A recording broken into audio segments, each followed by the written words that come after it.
మరి ఈసారి ఎవరు కావాలి? నవీన్ అన్ననే గెలవాలి. ఎందుకు నవీన్ అన్నే కావాలి? మాకు నవీన్ అన్న కావాలి. ఎందుకంటే ఇన్ని చూసినాం, అవన్నీ రాజకీయాలు మాకు వద్దు. ఇంకా నవీన్ అన్న ఇందులో రాకముందుగా చాలా పనులు చేసిండు ఆయన.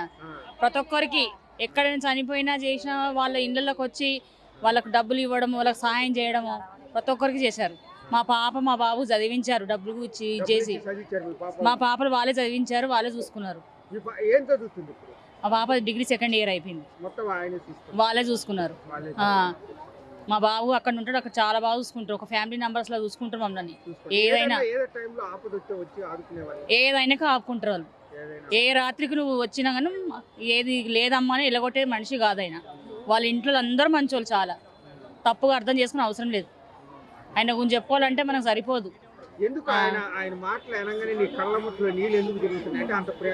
అంత మరి నవీన్ అన్న అంటే మాకు తెలుసు, అంత ఆయన ఎట్లా అంటాడో ఏం మనిషో అనుకోవడం వంద అనుకుంటారు. అవన్నీ వేస్ట్ మాటలు. అవన్నీ ఆయన గురించి చెప్పుకోవడం చేయడం వేస్ట్ మాటలు అవన్నీ. కానీ మేము నమ్మం ఆయన గురించి, అట్లా ఉన్నాడు ఆయన. మాకు రావాలి, నవీన్ అన్న వస్తేనే చాలా మంచిది మాకు. ఇంతమందికి, ఇన్ని లక్షల మందికి భోజనాలు పెట్టిండు. ఎవరైనా పెడతారా ఇట్లా? అట్లా అది.